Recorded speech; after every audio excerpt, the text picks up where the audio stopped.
Get to know all your favorite VRChat DJs all in one place. This is VRC DJ Live. Well, welcome on in and welcome back to those of you that are always watching the program here every Thursday. It is VRC DJ Live time. I'm Rob Roman, your host, and we do everything here. We talk to all the different DJs and the people that are put together all the different club spaces, promoters, and regular clubs themselves. You know, we're actually going to be talking with a member of someone who has just created their own club and wanted to be a part of that action. But of course, just as we've said before, this is a live program. Great to have everybody here in chat, and great to have everybody here on time too, because one of the beautiful things about VRC DJ Live is, despite the fact that you would think that it would just be mostly an American East Coast, West Coast thing, nah, we try to operate for your convenience and being able to provide you content where you're living and how it could be convenient for you. So obviously we greatly appreciate to have you here on the program, and of course every week we sit down with your favorite DJs, and of course as it clearly has stated in chat, we have a favorite DJ sitting with us today with the amount of people that we have in chat. He's a techno DJ out of Germany, also performing styles such as house, trance, and breakbeat, performing lots of venues since 2022, Subsystem, Rizumu, Lyoko, Club Melody, Fishbowl, the list goes on, and will continue, I would only assume. And even began his first club experience called the D Series, which we're going to definitely get into. Please welcome to VRC DJ Live, Dinjo. Thank you for having me. I'm honored. And I'm really glad to be able to say your name correctly, too. I feel like a lot of people, when they approach you for the first time, what are some of the iterations of your name that you've been receiving from a lot of people that have just started to know about you? It's like Dino, like Dinjo. It's Dinjo. It's my friends, when I was young, gave me that name, but it iterated to Dinjo, which is a little bit easier for the international people, especially for Americans, and so I stick with it. So what's the nickname about anyway? I mean, I think I ended up seeing it on social media where they were saying that they would call you Dinjo or Dino. I know for Americans it would just be called Dino. Yeah, Dino or Dino. Actually, there's no real story behind it. It was just stupid talking with my stupid friends, and when I grew up with, and yeah, somehow I stick with it. So it's not even just a nickname based off of, It's like, not because I know really, with a no. lot of nicknames, it's kind of like, oh, you tripped on a curb, so now they just call you Kirby or something. Something like this, yeah. I actually really don't know, so it's I have no clue. So you just kind of succumb to the thing of they're just going to call you a name, and then you're just going to have to roll with it because that's what they're going to call you anyway. Yeah. That's really wholesome right there. I'm telling you, like, listen, it's bad enough that people call me the drinking night guy, yet I haven't had a couple of drinks for several years just because it's like, well, I'm busy. I got to stay responsible. I don't know about you.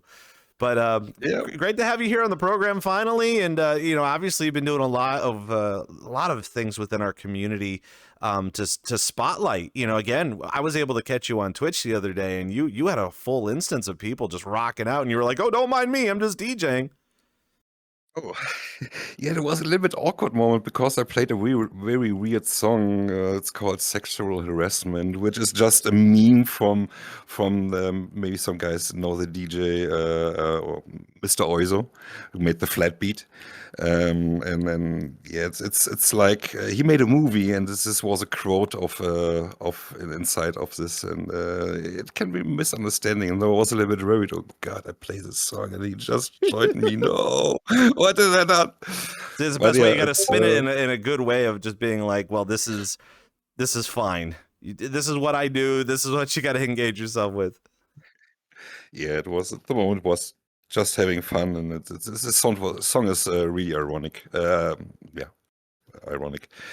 So not very much to worry about this. at least not until the second time that I come in, and then it's just it's complete chaos. But the complete chaos is always something that everybody wants to endure. So again, Everyone likes chaos. yeah, I'm glad to have you here on the program. And again, it's VRC DJ Live. We're doing it live. We're here sitting asking Dinjo everything, or Dino. I'm sure at some point in time I'm just gonna call you Dinjo because I know that's kind of how it's pronounced. totally fine. That's perfect. Cool. Great. I would hate to be thrown under the bus just because I ended up ripping on somebody's name. People continue to call me Robro. I'm like, that's fine.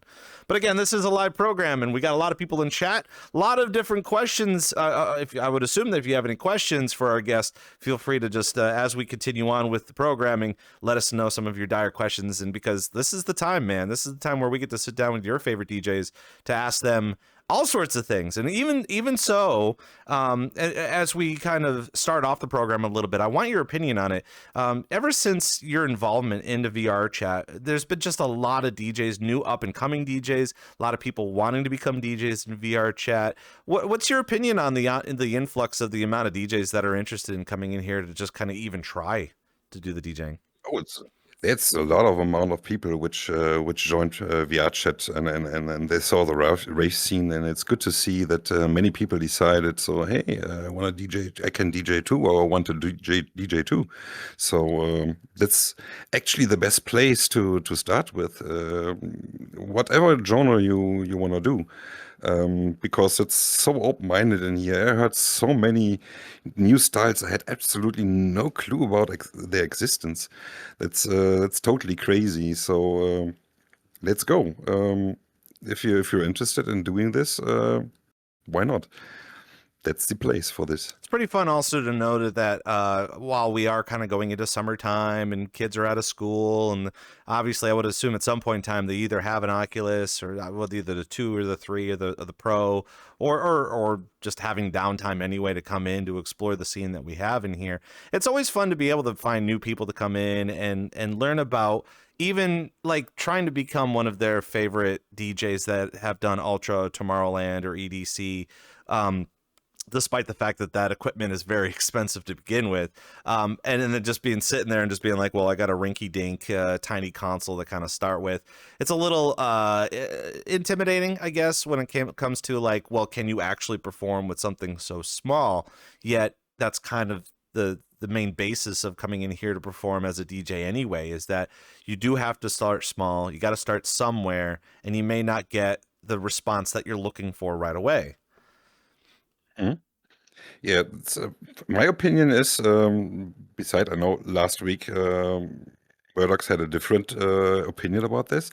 My opinion about this is, if you really just want to explore and start with, and you don't have too much money, go with a small controller. Maybe buy it used. They're available, and you can definitely do awesome stuff with just a tiny small controller.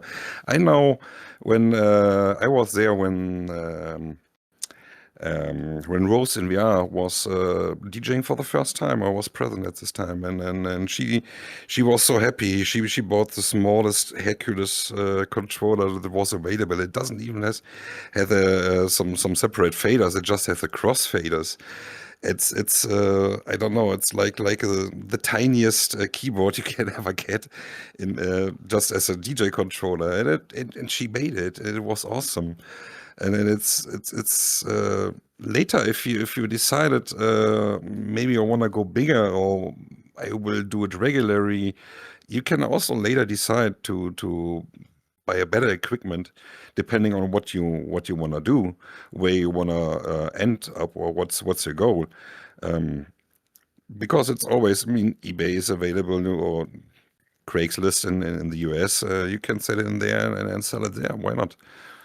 So go whatever you want to do, and it's up to your decision. If you have the possibility to test some stuff out, if you have some friends, go there, ask them. They will definitely not say no, and they will say, here's the stuff, I will explain you a little bit, try out a little bit, and then they can make your own opinion what's best for you. Because you have to work with this stuff in the end. It's like I'm saying, know your enemy.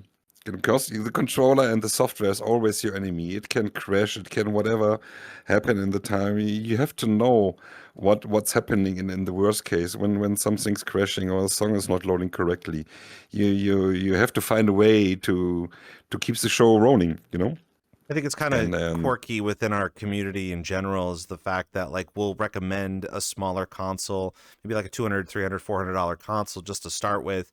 And then as that progresses and you're getting better, even within our community alone, we have the tools and suggestions and opinions of other people that have either had that or have transitioned into a much larger device, or even gone CDJs, or in this case, we're going to talk about turntables a little bit later today, because that is starting to gain a lot of popularity in here too. But you and I both know that one turntable alone is heavy enough. You can't just order two or three and then decide to get a mixer in between, let alone have a collection of LPs. But it's very interesting of the fact of us together, that you can come in and I don't know, it's like any other type of VR headset, the cost of it being like, oh, you're going to spend a lot of money on a headset, you're going to upgrade at some point in time, but you need to learn the little tips and tricks to even start within that. And again, funny enough, just like you were saying, I'm really hoping that there's going to be a moment in a time with our community where we can say something like, I'm all set with this tiny console. Maybe I could sell it to somebody and continue to recycle that, as opposed to them just buying something, or even comparable to, oh, I've got a much larger console that I'm not using, or I finally got a girlfriend, so I don't have time for this hobby, or a boyfriend or something, whatever you got going on. But at the same time, you can reuse it just based on that fact alone. But again, it's a very quirky thing to talk about as we're leaning into the summertime, and a lot of people have all of that downtime to be able to experience all of that. Speaking of which, I kind of want to know a little bit about you. I think a lot of people within your community want to know a little bit about you. Let's bring it back to when you started coming in here. Well, I believe it was in 2022. I know that's something you were telling me, that you started DJing here in 2022, give or take. That's what I really started with DJing. Actually, that's the half of the truth. The first time I really DJed was on my birthday, my 42nd birthday, and I tried it the hard way. I was going to what's called not the Vault, I think the Vault Club. I'm not sure. I was going there, wanted to celebrate my birthday. Only 2 people showed up. And I was totally unprepared. I was trying to practice a little bit, and I had a lot of problems all the time. And as you mentioned it before, I tried to start with turntables in the beginning for 2.5 hours straight, and I never did it that long. I just tested for a few minutes, and that can work. But after half an hour, I realized, Jesus, that's really stressing with the headset on and everything. The cable is blocking all the time, and then you have this tiny cord for security for your index controllers, and it's dangling all the time on the stylus and whatever.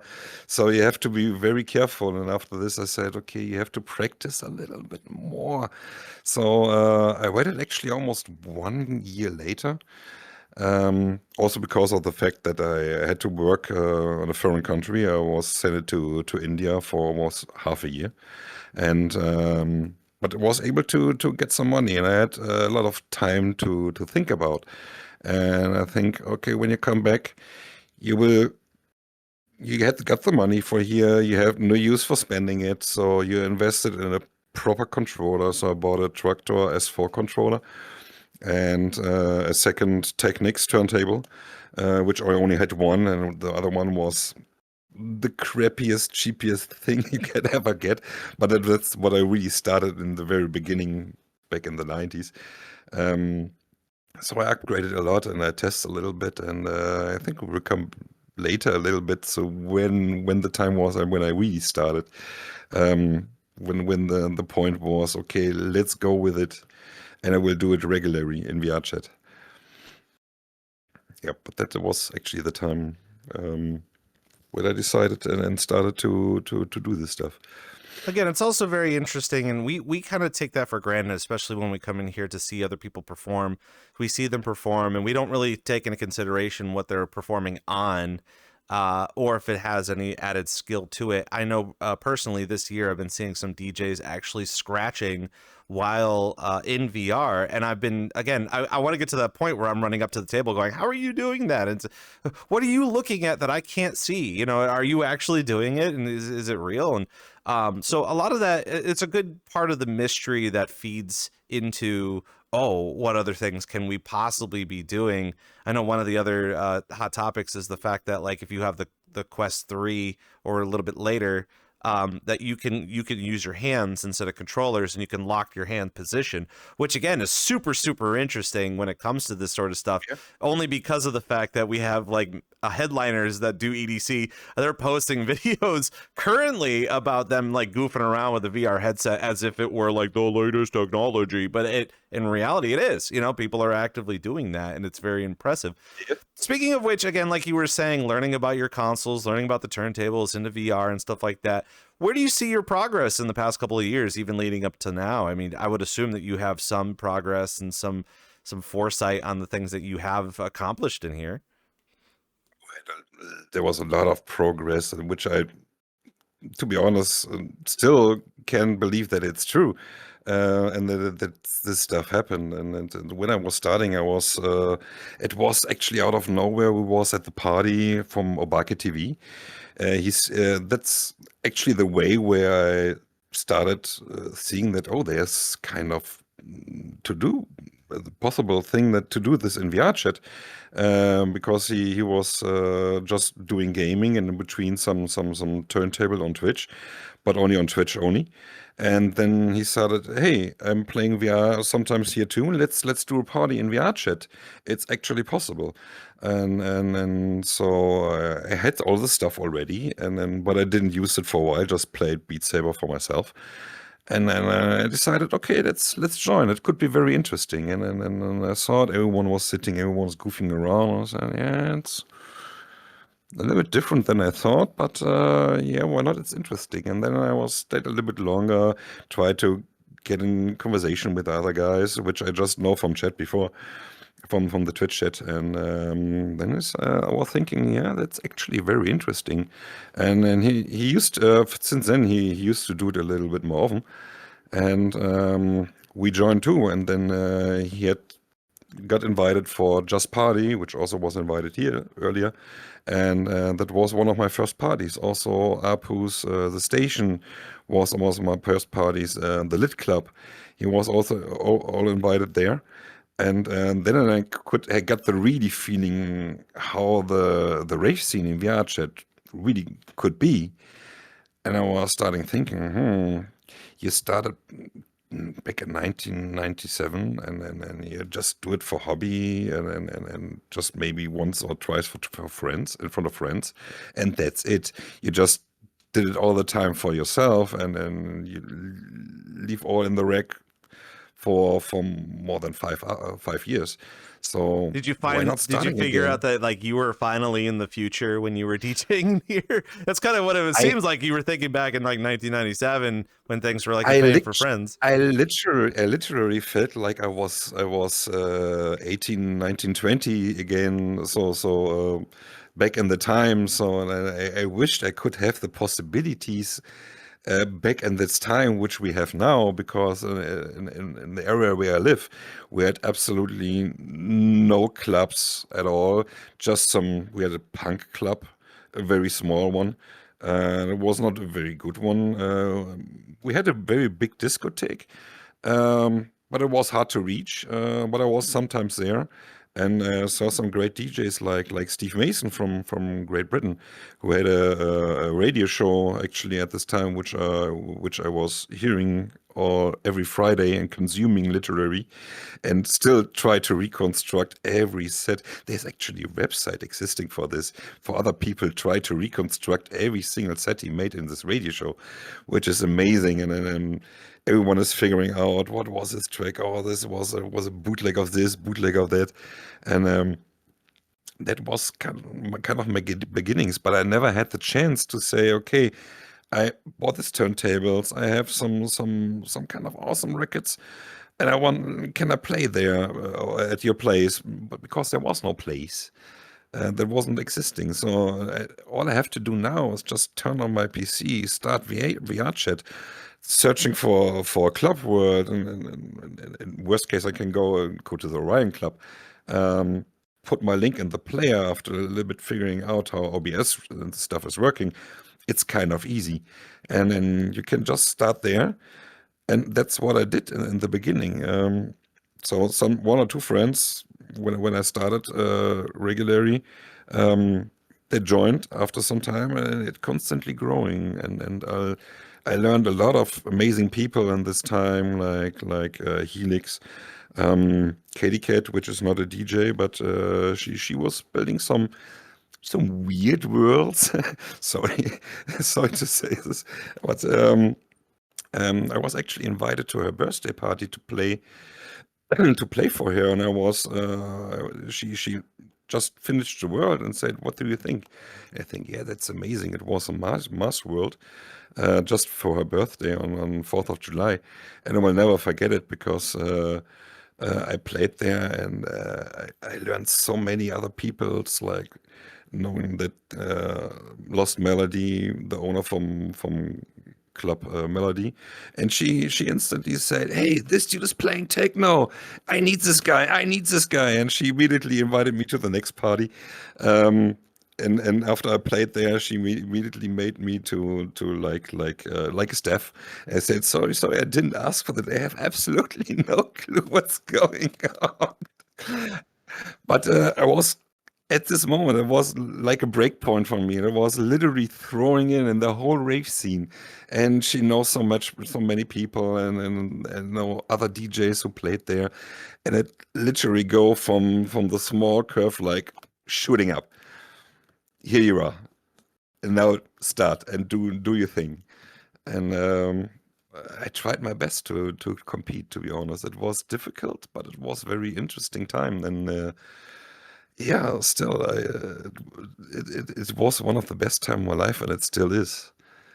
I'm really celebrating it every day and every second when I can be in VRChat and do DJing or doing my own party, being part of another party, invited with other guys I know for a longer time, or just maybe some new clubs which saw me, and I will talk to them and say, maybe you can change this, or maybe you can change this. Let's do it like this, like assisting them, so they can also profit from my experience. Because I realized after some time, yeah, I'm doing it now for almost more than 4 years. Yeah, so why shouldn't I make a secret out of it? Just give my experience to other people. And this can be very interesting and create something new, awesome stuff. Now, I know this is going to sound a That's little for sure. premature, because usually we would end the stream with kind of like your overall thoughts on it, but I kind of want to know, are we kind of on the right track? We're starting to get a lot more people. We explained that the boom of 2022 was a really big thing. Obviously, there was a lot of influence on YouTube that was showcasing the things that were going on here in virtual reality. Obviously, kind of coincide with, let's just say, the festivals. There were some added festivals, like Slyfest was having a big impact. The biopic, or the bio try to figure out the actual word for it, the interview where they interviewed people in here from Kaleidosky and from Shelter and stuff, showcasing that from like 2020, even comparable to where you kind of came into the scene, comparable to now. Do you think we're on the right track as far as DJs are concerned in VR? And what else do you think that we should be doing to continue the outreach of understanding of the things that we do in here?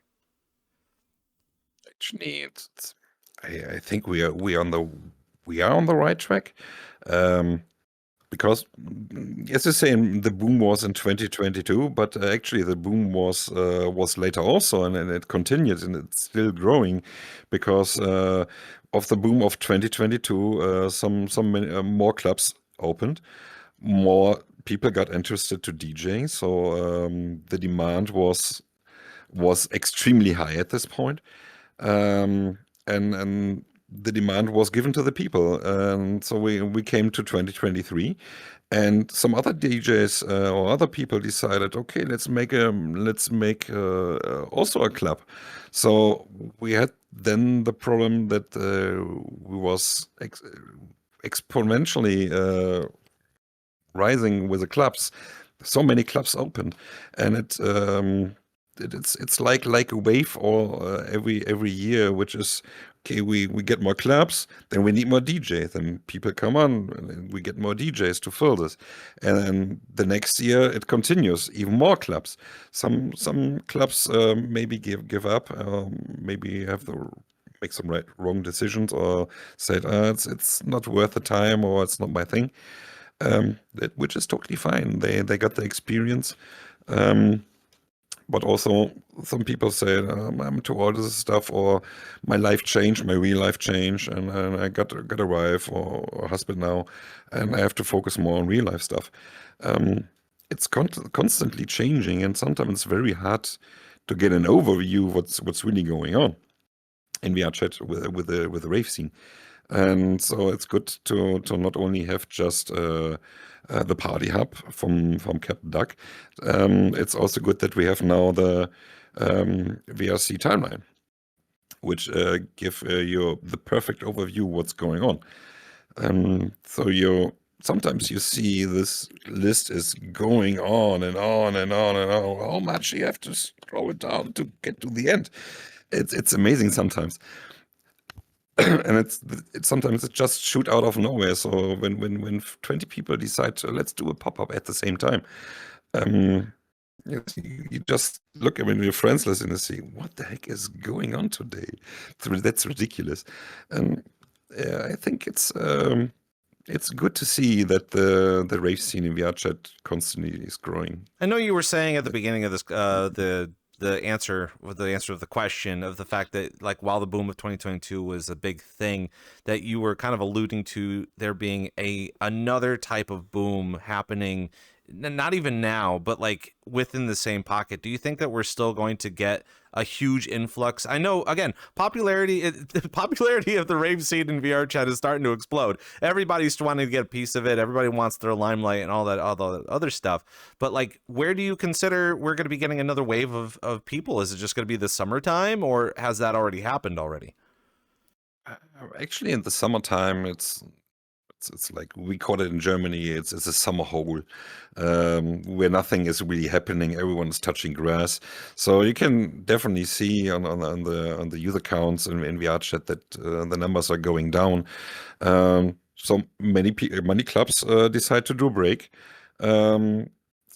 Sometimes for some years in between, sometimes this work, it's depending. I think it's the weather thing. I don't know actually what the real reasons for, but mostly in the summer times, beginning from now on, the people get who want to celebrate, and also the clubs cool down a little bit, and you can actually see in the later seasons like Halloween and so on, it's shooting up again, and then it goes until New Year's Eve, maybe in the beginning of January. But then people start to get a little bit tired again because it was constantly partying, and yeah, they need a break. Please hydrate, do a break. It's all good. You have to take a break. Take care about your own health, for the club owners and also for the ravers. But after this, it's in between summer and January. It's hard to say sometimes. It's fluctuating up and down all the time. That's my opinion, and that's what I see, at least. I know one of the trigger words within our community is burnout, and I don't know if I want to even ask the question if you've had your own version of burnout, especially because that's one of the things I think a lot of people in our community don't realize. When we come in here and we explore and we want to be a part of these events, and the club owners, we're going to get into the D series momentarily to talk a lot about that, because I'm sure you have plenty to talk about with that. But just that fact alone is that, again, when we have more and more people in here, they're going to constantly see how involved and try to be interactive with the people that love to be in here all the time. But just as if you were to go to your local bar, you don't check in with the bartender to see if their sanity is okay. Like, if the bartender's there every day and they're doing a thing, or even a DJ who's just constantly as a resident. Yeah, that's it. Yeah. Yeah, like, we don't ask the DJ if he's doing really well, but at the same time, I mean, how are you feeling? Because again, I would assume that you're getting a lot more popularity. You're doing a lot more work with the D series, as well as since you're understanding and hanging out with all these people, being able to come in here and rave, like, it should be second nature to you. But at the same time, not everybody can operate without their first cup of coffee in the morning. Yeah. Actually, I had multiple burnouts in real life before I did this VRChat thing. I kind of know how to handle it a little bit. But yeah, actually, after my own development in VRChat in the rave scene in 2022, I did a lot in 2023, which was one of my best years. And because I just did a lot of stuff in there, and that led to 2024, which I was completely exhausted. I had several facts that I was starting with my own club and try to develop the stuff and push things a little bit further, try to learn new genres.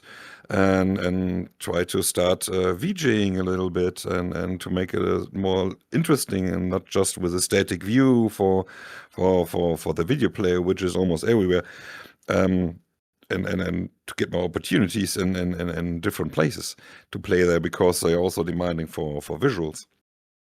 And this kind of stressed me a little bit out, also to the fact that my father died in the end of 2023, and that bring me down. That bring me down on the seat, and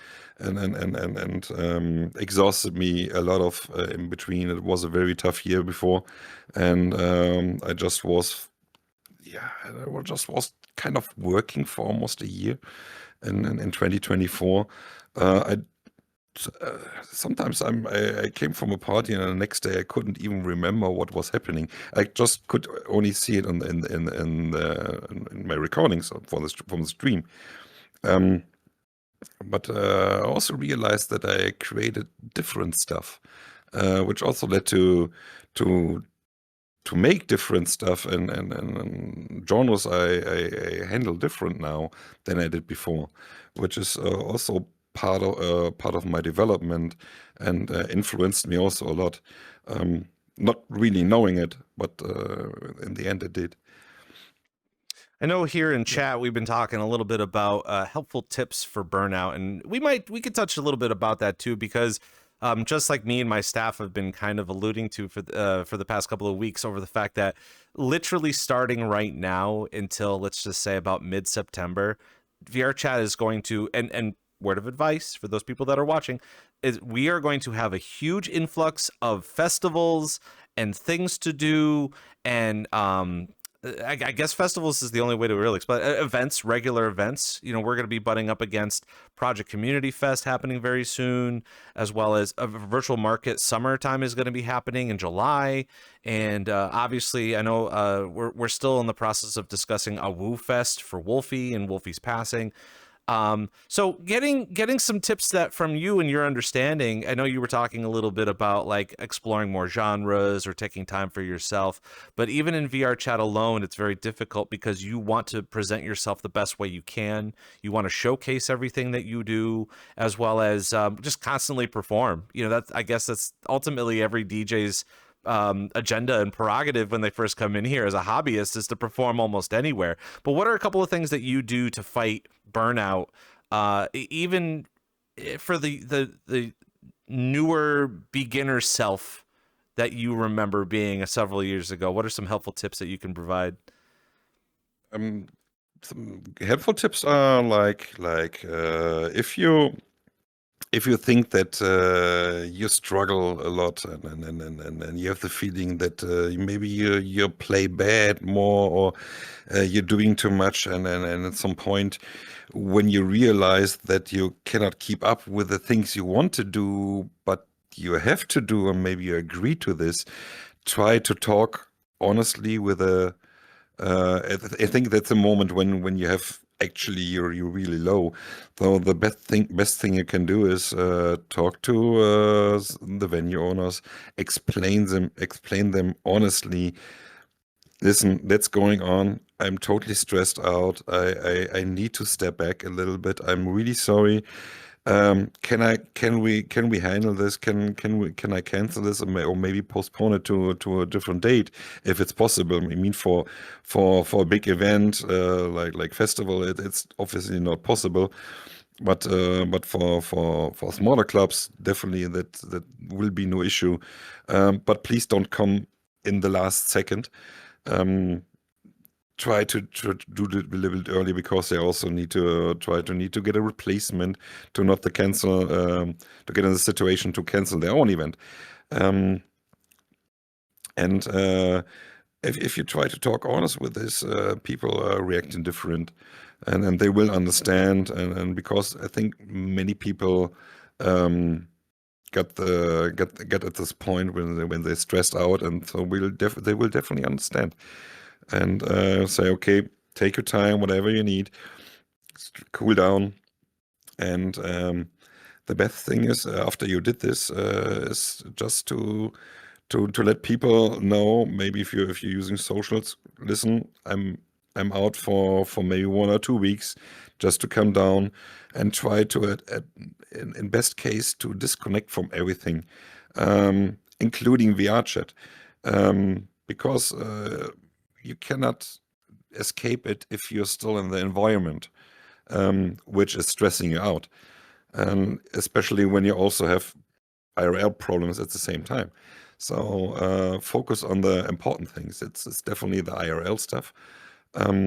This never have to become too short, like paying your bills or whatever. Or if you have some problems with family, someone got sick, take care about them. That's the best thing you can do, and people will understand.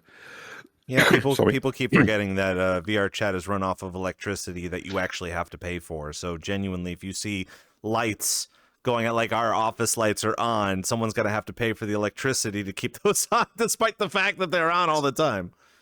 Exactly. I'm not in a situation that I'm maybe sick and I'm not able to work and get paid from the government, so I just have to do nothing. I really have to do a real hard IRL job, which is quite demanding sometimes. And at this point, I try to reduce my sets, not doing 5 or 6 events over the weekend. And sometimes it's yes, and oh, this is nice. I have to do this. This is I wouldn't want to be there. It can be kind of addictive to not say no. Yeah. But you have to learn to say no at some point. And what I try to do at the moment, and I think this is a good way, another week I'm totally disconnected to almost all the time to VRChat. So I have some time on Monday, Tuesday to cool down, and on Wednesday, and I can try to do some research, because I know, okay, I have 1 or 2 sets on the weekend, so I have to find new tracks. And it's a little bit easier if you just have some playlists, long playlists, and you will play them over and over again. It's up to you. It's your decision. It's a little bit easier. But if you have if you want to present always new stuff, unknown stuff, dig out really deep, that can be very, very demanding, and this is very time consuming. So when I try to do this for 3 sets, I need definitely 3 days to prepare this in my free time besides work. Also, go to the groceries, try to get some food, drink a lot of stuff, water and so on, and pay my bills in between. And on the weekend, I try to focus to be the VRChat DJ and have fun with my friends. Even when I'm not DJing, when I say, okay, this weekend I will absolutely do nothing. I just want to enjoy the parties which are going on there, or just have a good time with my friends.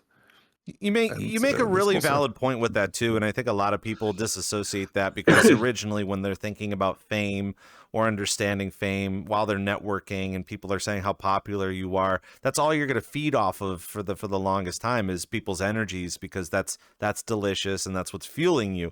But at the same time, in reality, like you're saying, as a DJ, you still have to be relevant. You still have to be like on top of the ball with pop culture.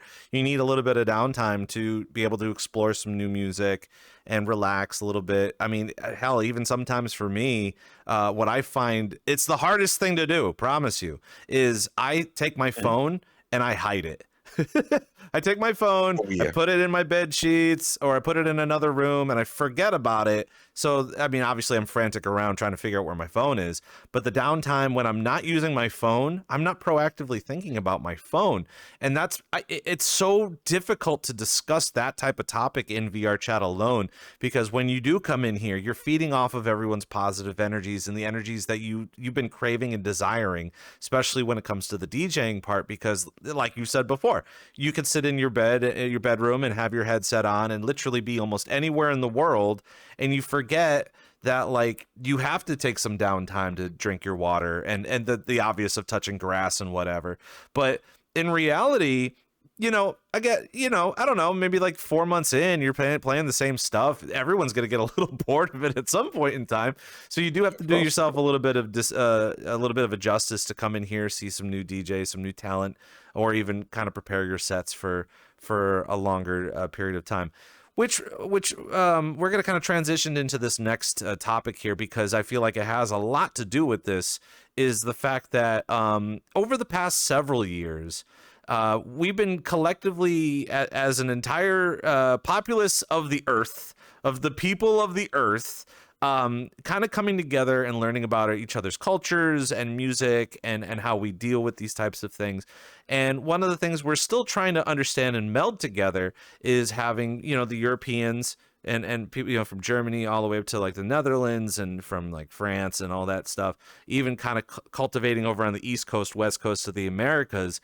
And recently we had Murdoch's in here, who was explaining to us about how he's still kind of understanding drum and bass culture, jungle, UKG from like United Kingdom and Ireland and stuff like that, but it's still not prevalent enough on the East Coast. So I want to know your opinions on the past couple of years of being able to meld German culture, German music. I know we were kind of talking a lot about techno, and one of the things that I think you had a hard time swallowing was the fact that Americans, we don't listen to techno as much as we used to back in the early 2000s. Like when I obviously Darude Sandstorm was a really big thing, and was it Ian Vandal and Derb and all these other types of artists that were coming in the early 2000s. It was a really big presence in the radio culture.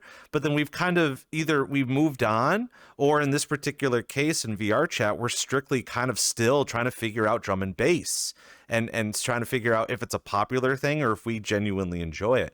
So I want your take on that. As you've alluded to earlier this week, you were telling me how like techno has still remained quite the staple in German culture, and how people continuously listen to this. Where do you see the future of that, as well as our better understanding just across the board when it comes to DJs and VR? I think especially techno is like a born place. Uh, in Germany, we have a very high tech, a very big techno culture. It was developed quite early, and still developing over the time until now today. And yeah, it's definitely one of the big culture in Germany, and then you can go on so many places like Berlin, which is maybe the well known place, like Berghain, the big club where with a very famous entrance check and security checks. And so no one really actually know how it's looking inside, but actually there's a world in VRChat, which is called Berghain. They rebuilt it as a fan project, which is kind of awesome to see it. And yeah, also we have this Rhein-Ruhr area, and this is the densest part of cities in Germany, where we had a lot of different smaller and bigger clubs, which developed to much bigger clubs now.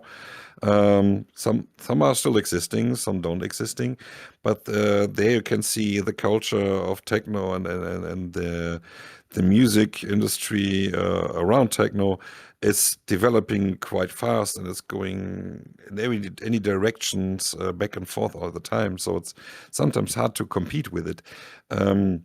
what is still up to date. Um, so actually, because I'm 46 now, I actually don't really know how the techno culture in Germany is right now, but I know it's still going on, and I know still when I search for some new tracks, I can hear more or less what's going on, but I don't know what's actually looking how it's looking in the clubs. But yeah, techno definitely is a big part of Germany, and I think it's had a very big influence. And funny enough, all the things you mentioned was more trance, not techno. See, that's the thing here It's in not. the in the That's states. We're maybe just my thinking, opinion. yeah, And we're just thinking. I mean, I feel like it's still cheese. It's just a different type of cheese, and we're still labeling it as cheese. And it's kind of the same thing too. Like I'll go ahead and say the obvious, funny American thing to say, but like growing up, we had a movie called Super Troopers. I don't know if you've seen it before. In the movie, there's an incredible scene where they have some like stereotypical Germans in a car, and they're coming up and they're driving up and they're just blasting this German techno thing as if like anybody doesn't understand this. But as Americans, that's kind of the only bit of information that we feed off of. So when you say that there's a lot of techno still in Germany, that's kind of what we're just that's what you guys listen to when you wake up with your alarm clocks compared to where you go to the clubs and where you go drinking, is that we're constantly, and I think that's also a really cool correlation when we're talking to each other, when it comes to different cultures in here anyway, is what kind of feedback do you get when you're trying to introduce your style of techno that you perform, even comparable to some Americans that want to learn more about it? Do you try to dumb it down based off of the basics that you know, or do you try to kind of involve them a little bit more of stuff that you are starting to find right now? actually, it's quite mixed what I'm doing. My mix is a little bit more like playing some old stuff, some new stuff, some in between. Stuff which other amazing DJs recommended me, like Liam always flooding me sometimes. He's called, in my opinion, he's called like Technopedia. He's from Great Britain, but he's also playing different stuff. You can literally hear it, but also Hysterium from the US, which is also a good friend of me. He invited me also sometimes, and he know that I have a very unique style in his opinion, and I think also, like I always say, your techno is different, not less awesome, but your techno is definitely different. But you can also see around the border and from Germany, next to Germany is Belgium, and in Belgium they also play different techno, which they like it a little bit more harder. If you go to the Netherlands, it's more the transition from hard techno to hard style. Um, and that's always go more or less in the Europe. It's going close together, surrounding. Everyone has had their influences around Germany because we are the country in the middle of Europe, and kind of everyone is surrounding us. And then you further you go, you can see if they play techno, or they definitely have a different style. You can literally hear it. It's hard to explain, but it's like when you travel a lot and you see lot of things in IRL. For example, if you've been traveling a lot to, let's say, Japan, you take over a little bit of this culture and to yourself if you come back, and for the music scene is the same. When they go to other countries, they see what's going on there, and when they come back, they try to adopt a little bit, but they do it on with their style. So, and then it's for me what it's called, when I play different stuff, like which is not techno, and maybe I'm not very experienced in it. I say, okay, let me try, but I will do it Dinjo style. So that's because that's my kind of interpretation and my kind of influences I had in the You past just gotta be from my careful with that, because traveling. like as soon as you do a style and someone likes that, they're gonna just refer to it as Dinjo style. Maybe, I don't know, maybe that will be created in VRChat. Everything can happen here. I don't know. Would you be comfortable with that type of fame? Would be an honor. I'm not sure what it will be. I hope it will not be chiptune stylish because it's really weird for me, but it have definitely a place in VRChat. So absolutely no problem with it. It's not my type of music. But everyone has his own opinion and its own taste, and it's totally fine. That makes us different, and that makes us interesting. And the different influences give the different styles, and so we can create sometimes party out of nowhere where you think, oh, that's a weird or wild mix of DJs, and if this kind of working, but in the background in the Discord channel, maybe if they start to talk a little bit and then they hype up. And the parties, I had this several times where I have my standard phrase, which is bought by Bucky, and then I'd say, "Oh, this is a place where the cool kids are," and so you have a good conversation starter, and then people start to talking a little bit, came out of the shell. Sometimes then they just say, "Oh, I'm booked here. What time?" And that's it. And if you start to do a little bit conversation, it can be very interesting. You can hype up. Everyone is trying to adapt from the DJ before, and the DJ after will also adapt to DJ he's playing before. And you can have a very great lineup at this point, which can be out of nowhere, something completely different, something uncontrolled stuff the people never, the DJs never played before. Just try it out to have fun, and for maybe unimportant or very important event. And if it's a very important event, which is with a complete full instance, it's hyping up itself, and it had so many times and so many points, and in VRChat where I said, Jesus, I never expected that. That's hell yeah, that's a great moment. And yeah, it happens all the time, and I definitely will not miss it, and I still cannot wait what's happening next, because I don't know. But I'm curious what will be next. I was going to ask you a little bit about that too. I know we're going to talk a little bit more about it in the D series and the things that happen during those showcases, but I know it's going to be kind of a quirky question to ask. But where do you see techno fitting within our economy and the landscape of the VRChat rave scene in general? Because I feel like a lot of people want to dive into it. I think that there is still a calling for it. I still think that people are interested in it. But even compared to the wide, landscape of all the different genres that everybody wants to be a part of, including genres that are gaining popularity like throwback stuff, older stuff, where do you see the techno genre progressing within what we're doing in here? In the beginning, when I started, there was almost no techno at all. At least I didn't know about this. There was just a little bit. I know Lost Melody played a lot of this. That was more or less the only person I heard about. Later, when I know Helix, I also learned that he plays sometimes the stuff.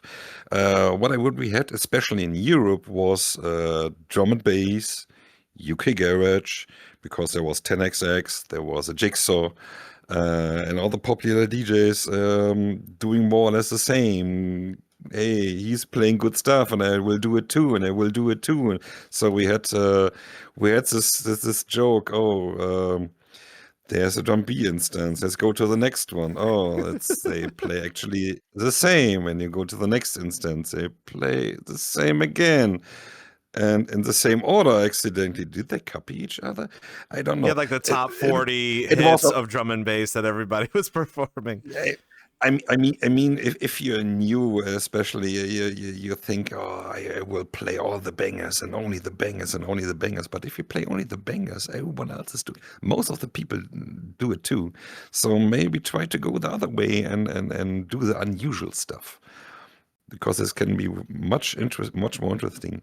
And it wasn't actually not really at this time, but sometimes here and there it could happen. So we had this meme going on at this time, and then later I was out of nowhere, was on a party celebrating with some old school vinyl record stuff from Obaka TV. But he ran out of internet. Someone crashed to the service provider connection on the street because it was snowy. and he had no internet for the rest of the week. And he was saying, I'm sorry, I cannot stream anymore. So it was quite early. We said, where we should go. It's quite early. And so we looked on our friends list and I said, oh, I said, yeah, so what she's doing there, she's in a Ryan Club now. Maybe there's a party. Let's go there. And that was a point where I met BuckyBunker from Belgium, awesome DJ. We came and it was so much energy, and there was just this figure standing in a standard avatar, and you could see on the big stream, and he was constantly pumping. Yeah, let's go, boom, boom, boom, boom. You say, hell yeah, that's real techno. That's how it have to be, and that's amazing. And then I still know the point. It took me maybe like 5 minutes to say, okay, smash the follow button. And yeah, we ended up to be really good friends after this, after a while. So, and he's still doing this. And we was talking a little bit about techno. And he wanted to do more. And I told him a little bit more about VRChat and DJing there, because he was quite new at this time. I was maybe doing this for I think a little bit more than half a year at this point. So I was also quite new, but I tried to give him the best opinion at this point. And to be honest, he tried to get more involved with this, and then he built his own first map, the Techno Bunker, which is the only purpose. You can do whatever you want to do. If you play something else, you get kicked. Play techno. And I'm sorry. And yeah, he's at this point. We had built up some techno communities at this time, and at this time it started to get more and more, and people got more interested. And sometimes we still have full instances out of nowhere. Even Bucky has sometimes a lot of people there, because he's playing for 6 hours straight on Friday and on Saturday, which is quite demanding. But he's not mostly doing it on let's say it in a desktop version, as real life DJ on camera. But meanwhile, he's trying to do it sometimes on VR too. And he had some fun with it, but he also had to admit that it's a complete different thing. It's more exhausting. You have to deal with so much stuff. It's different to run at your chat on Twitch. You cannot just look at your monitor. You have to open some extra windows and put some stuff in here, and you have to DJ software, and people like me just lifting up their headsets. So normally I would look like this, but I'm looking actually down all the time. Just a word of advice for those people that are new in VR and they're DJing new in VR. Yeah. This is what you deal with first before you get good. That you have to like lift up your headset and kind of mess around while you're doing it. That's the thing, but for the reason that I do not want to look upwards all the time, I look down, and I developed a little bit, a lot of neck pain at some time. So when I play for longer, I will ignore this. I will not do this. But after 1 hour, I still starting to recognize after the years that my neck is definitely worn out a little bit. Now, I want to get into it a little bit more too, especially because we have Bucky in the chat as well. And for those of you that need to be watching as well, BuckyBunker in Rubber Baby Bumpy Bump. Yeah, all that thing. They DJ in VR for a very long time. They've been DJing in VR for a very long time. Also up on the timeline and stuff. Please go check them out. Kind of give us a little bit more background of how you were able to communicate with Bucky. Obviously, I know earlier on you were mentioning to me that you were kind of checking out a lot of his sets and understanding his DJ stylings. But again, as both of you were kind of understanding virtual reality, how else did it kind of transition between not only learning the different stylings you both have, even compared to you learning to DJ even better in VR? Actually, for the part of the communication, it's quite simple. It's going more like this. Bucky, Dinjo, wanna party? I'm in. Okay, bye. That's it. Yeah, that is legendary. I feel like everybody has to go through that at least once, right?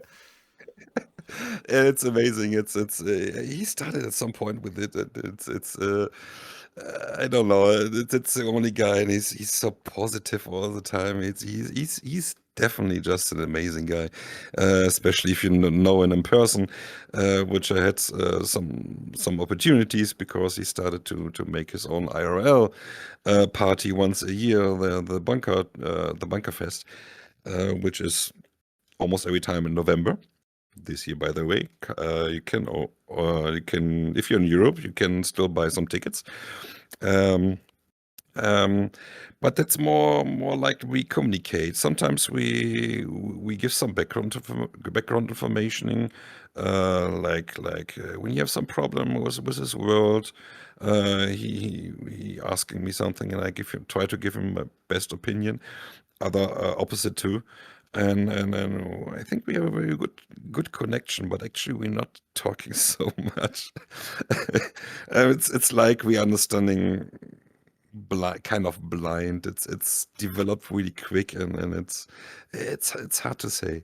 Um, but for the music wise, obviously he's playing almost only hard techno, except if we have some special streams where he playing for 12-ish hours.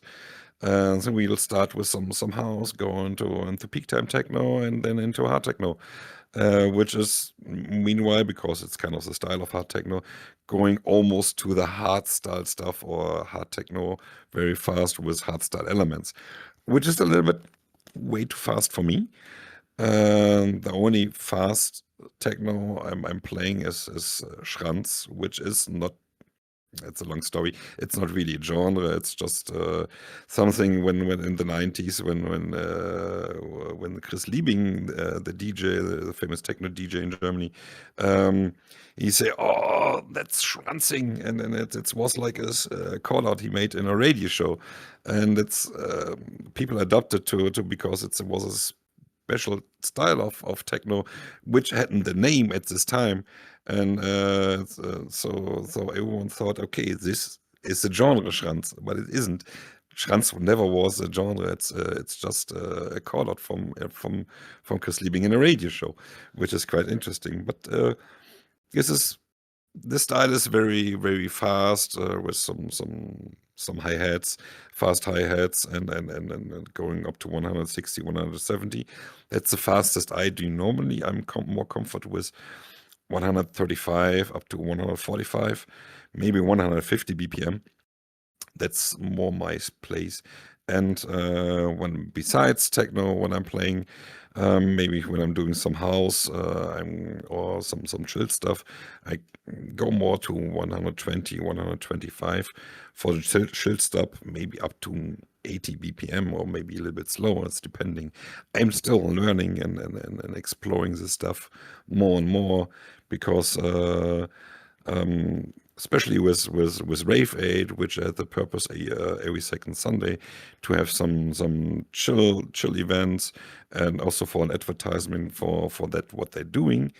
And so sometimes I play there, and it should be a very the idea is to have a comfort space without harassment. Everyone is relaxing and just have a good time, and which is definitely something what you need on a Sunday, I guess. And it's the best time to do this.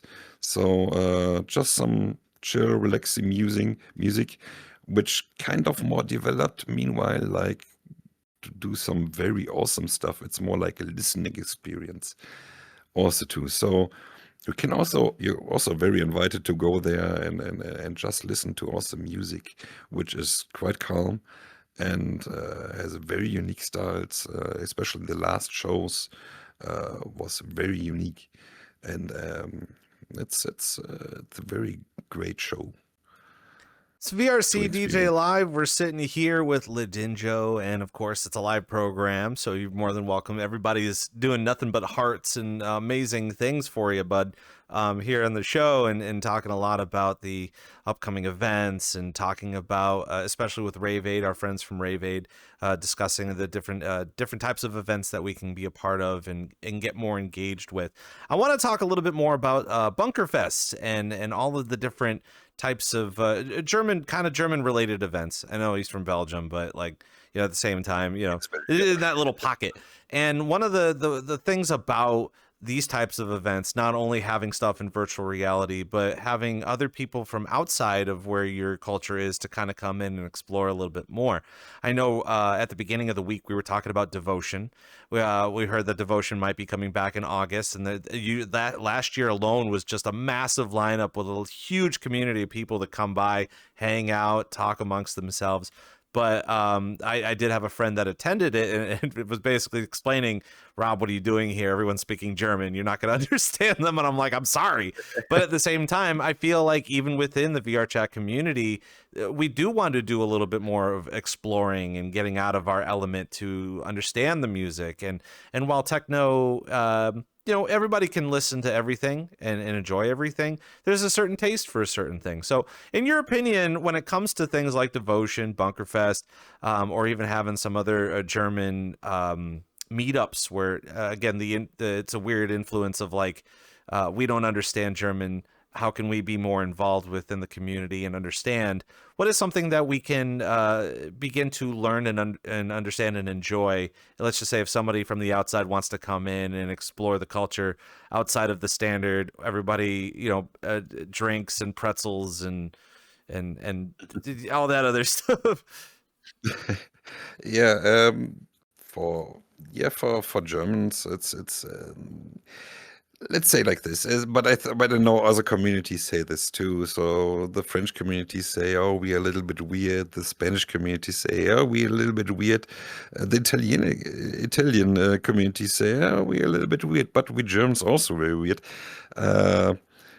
Especially sometimes, we have this kind of problem.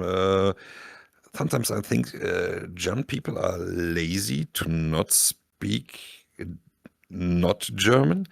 But I know that I realized that, especially when we had this Devotion Festival, where I'm part of the organization, and I realized that not everyone is able to speak English or not very experienced. They learn it in school for sure, because it's what you have to do for minimum 4 or 5 years, or maybe more. But it's more like if you're not used to speak it constantly, after this, you will forget for sure. So and they are a little bit more afraid to do something wrong, so they don't even try. So I understand that this kind of people exist in the German community. So the only thing we can try is to take to be afraid, to take that away from them, and maybe if there's someone of the international community from US or whatever, next to there and is interested, oh, what you guys are doing here, and someone is next to there and said, I understand half what he's saying. I would try as a part of an organization to try to get the connection to both to each other, because I also made a lot of experience when I get some different clubs, that they also speak a language which I don't understand. And sure, you have these more kind of groups for themselves here and there. That's quite normal. But some people are very interested and say, where you come from, and they want to learn more for sure. So sometimes you have to take a little bit more time and be patient. To maybe not understanding everything what they're saying, but try to get into them. And also this can be very funny. had a lot of this situations where we was talking about two different topics, and in the end, we was when we was realizing, we was laughing all the time, and when we was talking about some weird stuff after this, and then it was just simple stuff, but we could understand this, and it was really funny, and I still like this guy, and then when I meet him, I almost barely understand them. I feel like sometimes But there should be a cheat sheet. Like if you're gonna go to devotion, there should be either like a plaque of like used phrases, and then you could attempt the phrases. And I feel like that's kind of cute and cheeky at the same time. Like if you're gonna go to France and learn to speak a little bit of French, but you're hesitant because you don't want to pronunciate it like I mean, obviously you're not French to begin with, so you're not going to say it clearly or with good inflection. But I feel like for anybody that comes over, yeah, even people from across the pond that come over here, they think that everybody speaks with a cowboy kind of southern dialect, so they try to do it, but then they're just like a little hesitant with that as well. But I don't know. I feel like some of these events need to have a small little cheat sheet so you can be like, all right, learn these words, learn these phrases. And I think it'll be cute if you don't know how to say it, with the inflection. You'll try, That's actually a very good idea, and we never thought about this. And I know the head of our organization from Devotion is in the chat right now. So yeah, maybe we should consider the next meeting. Just to easier make a small than just cheat saying sheet. boots and cats. So Boots and cats. You know boots and cats. You understand boots and cats? yeah, Okay. yeah, Uns, boots and cats, boots and cats. yeah, I know we know about this. It's we sometimes we use this phrase here. Normally when we have Americans coming to German community, the first thing we know, like stupid stuff like Krankenwagen or Schmetterling, because they sound very aggressive for American people. I'm not quite sure, but it's some really weird words that we have, and we definitely know about this. But it's other countries maybe have this too. So I'm not speaking Japanese at all, but I like to hear it. But I know different languages don't can sound weird for other languages. If you're in another country, it can sound quite good. So it's depending. Listen, It's not I'll be the all. first to say that I would love to hear Japanese phrases with a German dialect. Japanese phrase, I'm not really speaking. So what arigato? It's what I would say, and then I saw. There's this guy Shunin walking around and try to present the Europe community, and he's showing up every Friday evening and Saturday. For him, it's Saturday morning and Sunday morning, quite early, so like 4 or 5 a.m. in the morning when he show up at prime time in Germany, or in Europe, and. So from Phoenix they have a group called Team Friday, because when they do an event, they do it on Friday, and they most do stuff in private together on Friday. And when he showed up several times, they told him, "Oh, you're so Team Saturday morning, not Team Friday." And that's still a phrase, and he has a small button on his as avatar, together with some European clubs and European DJs, me included, and which I'm very grateful. And he's posting constantly every Friday and Saturday on Twitter what's going on in the European scene. But I know there's also another guy doing the exactly same thing for the American community. Not very involved in this. Not very. I don't know this guy, but that's more 2 or 3 people who are doing this. And actually, I'm very grateful that they're doing this, because I know that there's quite an interest from the Japanese community and the European community, and they definitely try to bridge that gap, because I think the Japanese are hesitating. They try to not do mistakes, and so they're very hesitant, and that makes the gap even bigger, especially the language barrier. But actually, they are very welcome. If they're Japanese people and they are, no one is mad, no one is angry. It's quite the opposite. Everything is happy then when they start to join, in my opinion. And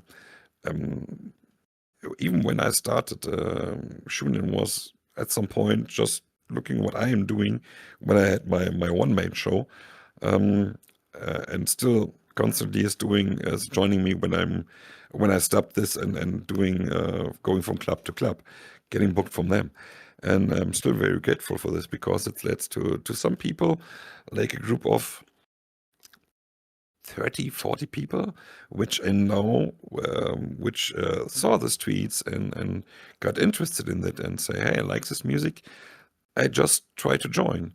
And even this is a good thing. And even without talking, I mean, it's like you try to communicate with a mute.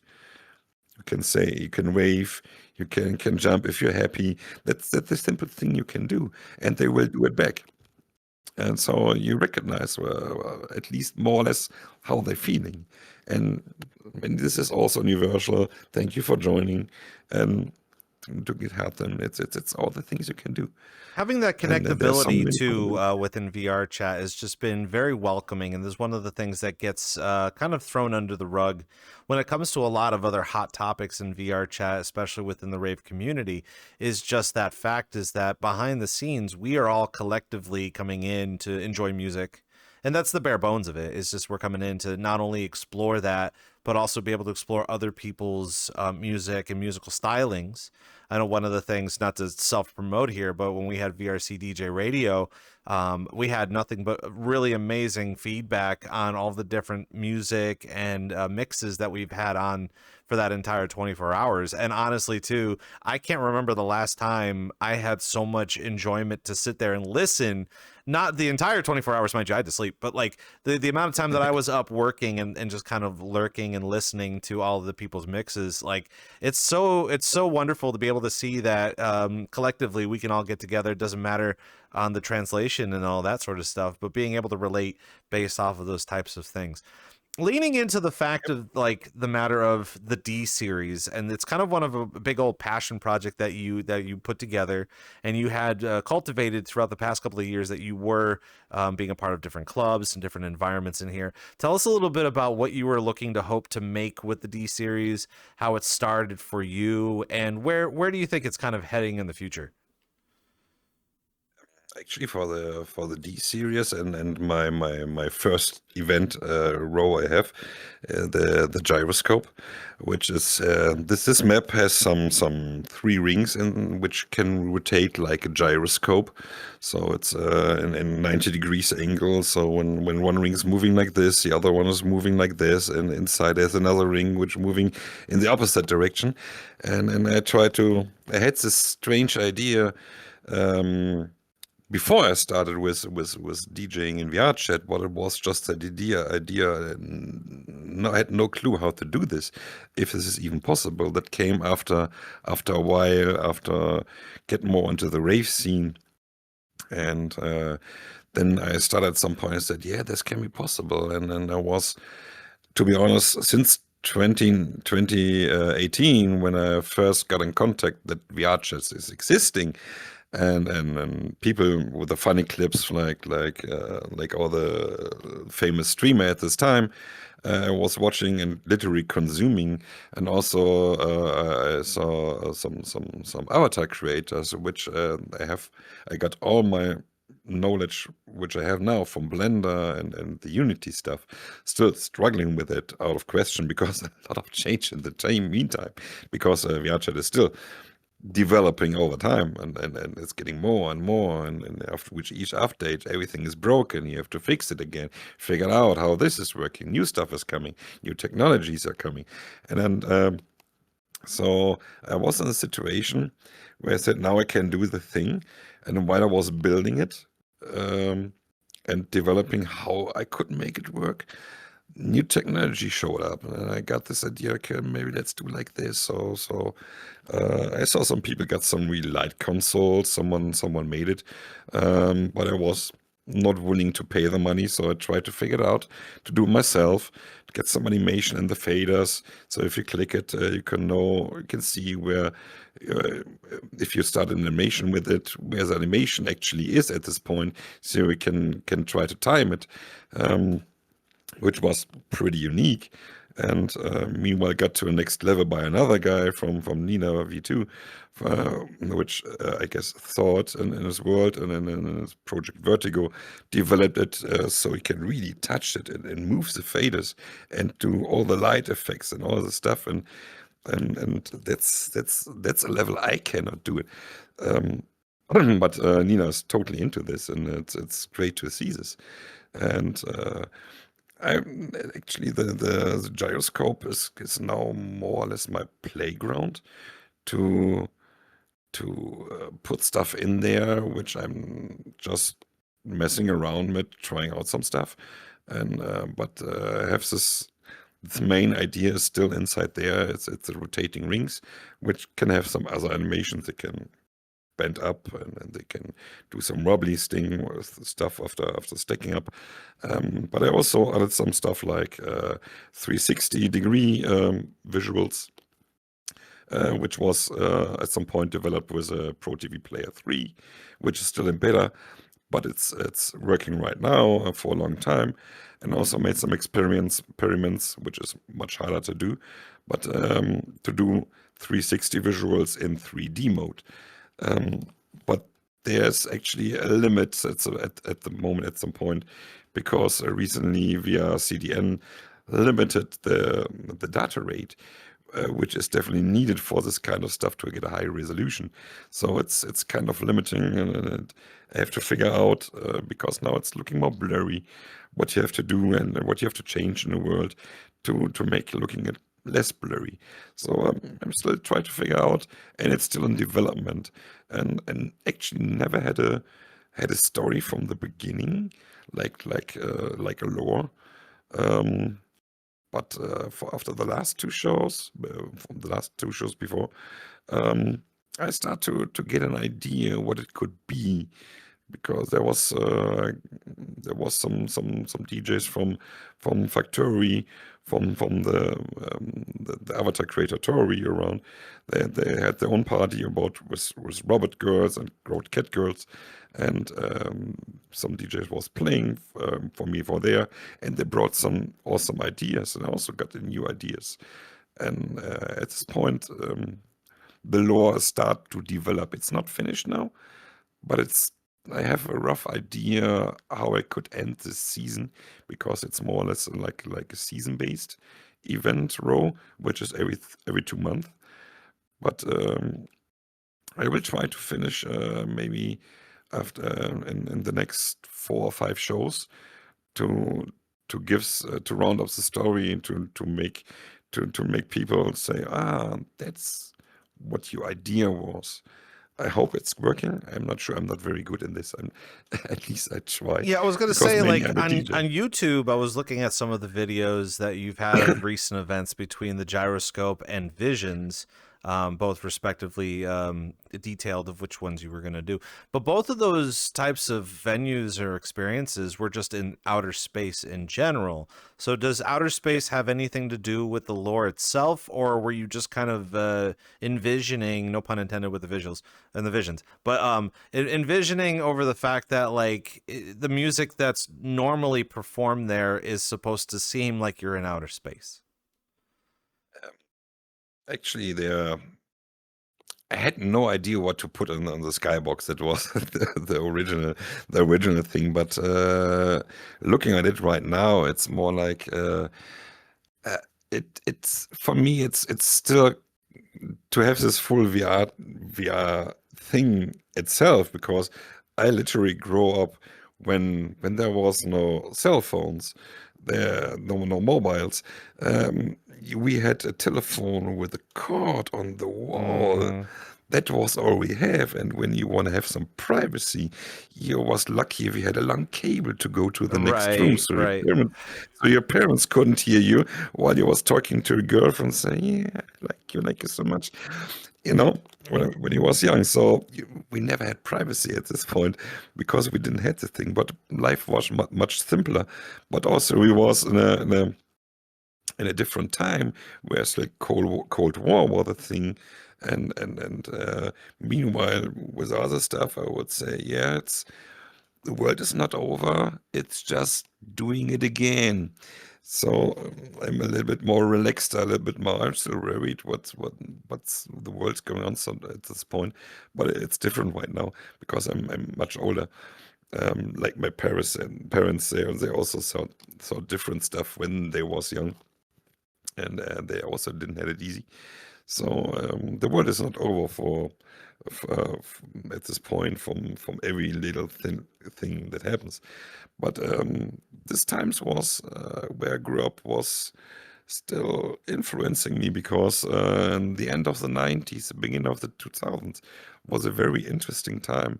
And especially when we had this reunion and the end of the Cold War, when East and West Germany getting merged together again. We had that was a special time because I think there was so much chaos in our country that there was a little bit, things was unsupervised, without a rule. So also the techno scene start at this point, and it was literally easy to go across the border between East and West, especially in Berlin.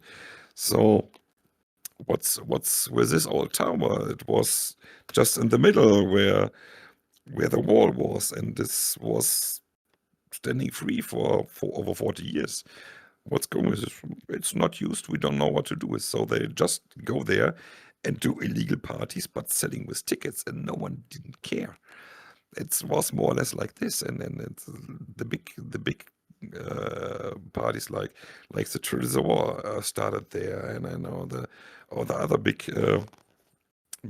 clubs, and it was a time to be free. Then later the Love Parade started in Berlin, which was the theme of our first devotion event. We made it at this place in Berlin at the end of the Love Parade when it was running in Berlin. Sorry. Well, I'm talking too much. There was this big roundabout with a big monument, and we rebuilt this monument with this big circle, and we couldn't make there was some trucks which was driving around at the end, and everyone put the same signal on the speakers at the same time, while one DJ was playing for half an hour, and then the next one and the next one and the next one. That was like the end of the party celebrating, while the trucks over the day was just constantly driving, and each truck had their own DJs. But in the end, it was all together, unity at one place, love, peace, and music. That was the main idea, and this definitely influenced our culture and our music culture a lot, and it's still doing it. And every little thing influenced my ideas, I guess. And coming back to this topic, because I almost forgot it, for me, it's kind of unreal. So being this place, it's like to be in a different universe, in another place where it's definitely not anything. You can do anything, and it's because of the rotating thing, where you have to place it, where should it be. It cannot be on a physical stand because it's rotating, and then the stand will not work, so it have to float somewhere. It have to be something upper earth, or maybe inside of the space. And that was the main idea where I got into this, and so okay, let's make this space theme. And for the vision, it was just the reason that I needed a background, but there's actually no background. There's just this For the vision, this is a pure 360-degree sphere with the visuals made from Shamanic Arts, which is a very awesome guy, a very talented dude from the UK. Developed 360 live visuals, and he needed a playground for testing, and he had this idea, and I was not very experienced at this time, but I had a roughly idea about what this party could be, and so Intermodal was connecting us two together and say, here, that's what he wanted doing. And then he was explaining about the techniques, what he's doing with his stuff. And in the background, I say, yeah, totally, I understand. And I was actually reading some days before that it is possible with the 360 stuff and visual. And while he was talking, it was the fastest possible map ever. I opened Blender, made the sphere, put it in Unity, loaded up, and literally he was explaining for 10 minutes straight what he was trying to do. And I said, yeah, go to VRChat, put your link in. He said, what's going on? I said, put your link in. I give you the link, I will invite you, and you will see what I mean. It was just this sphere with a collider, floor collider, and that's it. And we was just floating in the middle of nowhere, and he was like, whoa, what? I didn't know that was possible so fast. I said, me neither. I just had the rough idea of what he was talking about, and we was very lucky with this. And I'm still grateful that we had this, because when we did this first event, I was playing in the middle, and tried to experiment a little bit with raw techno, the little bit slower one, like 130, 135 BPM, which is kind of monotonic, but it's developing over time. So just a little volume change in this tone here, a little volume time change in here. So you have to wait a little bit more. You have to be patient.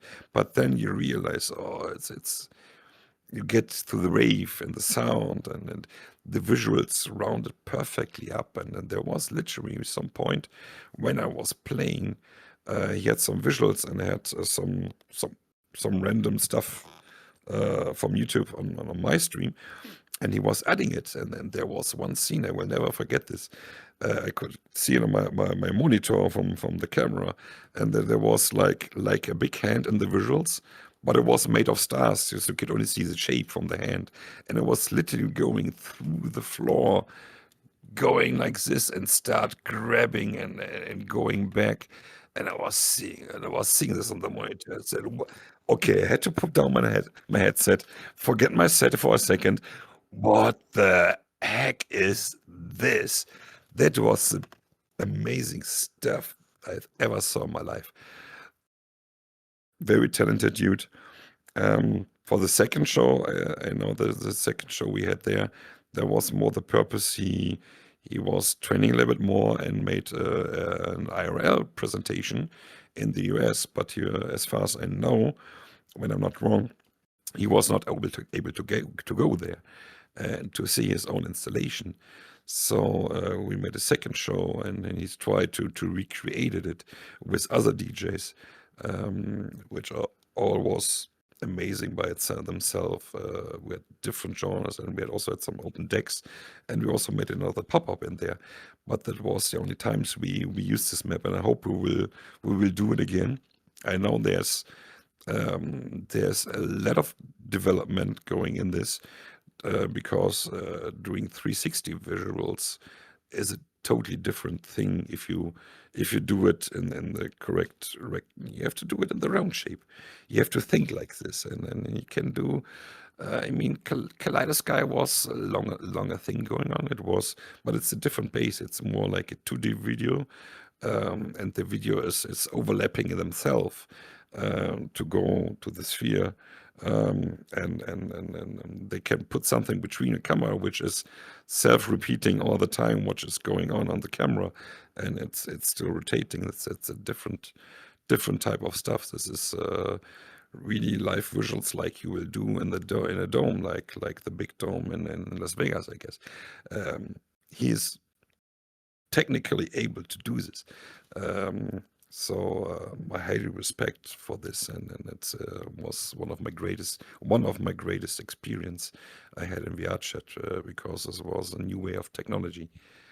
It's so wild too, especially because like the way that you're explaining all of these different concepts and venues and ways to experience lots of different events in here, not just musical events alone, but even historical events, as you were saying.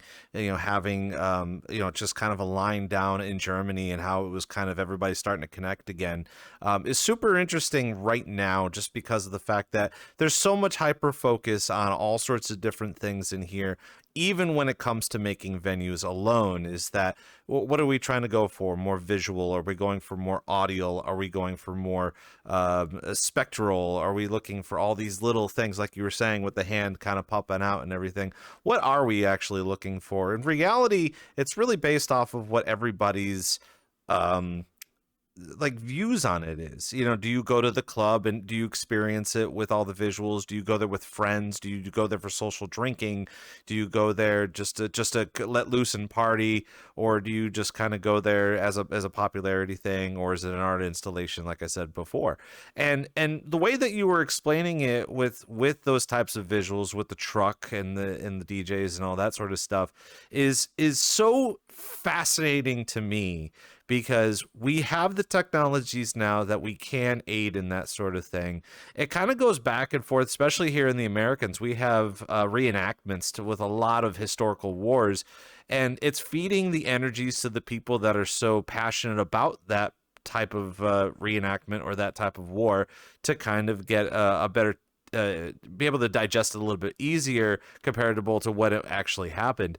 And even considerable to being someone who is older, who wants to explain those types of historical events to people that are younger and the significance behind it, it kind of gets lost in translation outside of, just go to the library and learn about it in a book, or watch a movie about it. And then you have a crappy movie with some really crappy celebrities that you don't want to see play the roles of that thing.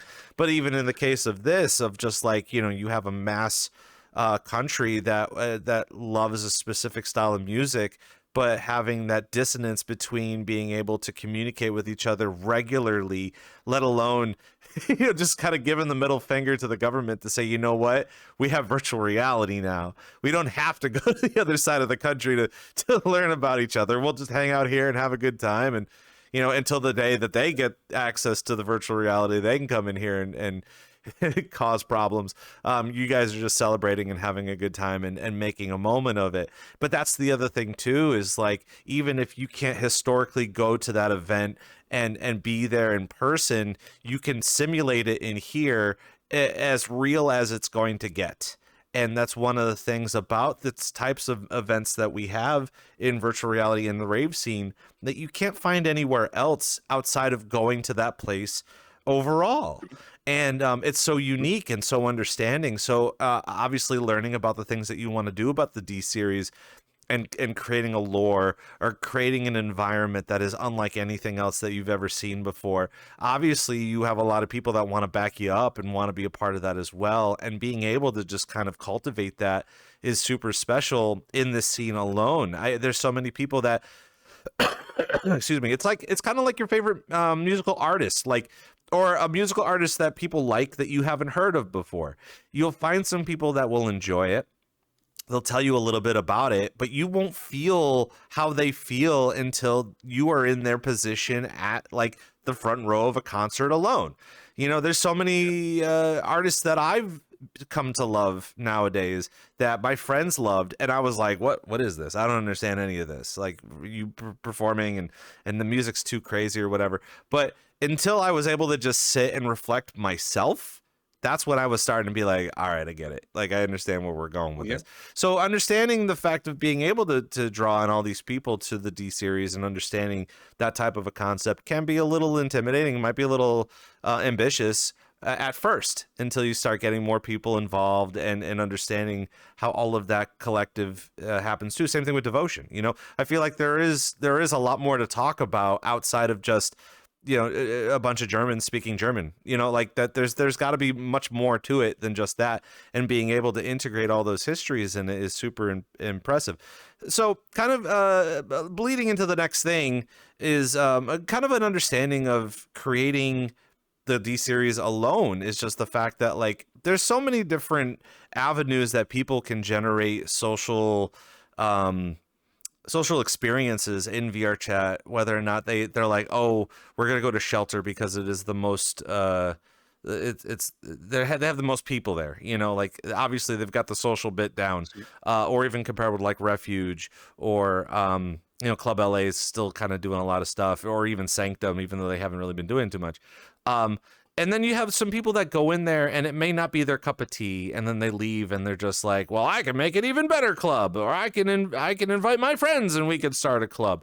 And at the beginning of the week, we were kind of discussing a little bit of the troubleshooting that you've had, not only with D series, but understanding how it feels to, number one, create something like this, but be able to either get the staff or troubleshoot what it's like to make these types of events. So was the D series, from what you're telling me, was kind of a passion based off of the things that you got to see that you wanted to create on a much higher level, and even comparable to people that want to start their own clubs.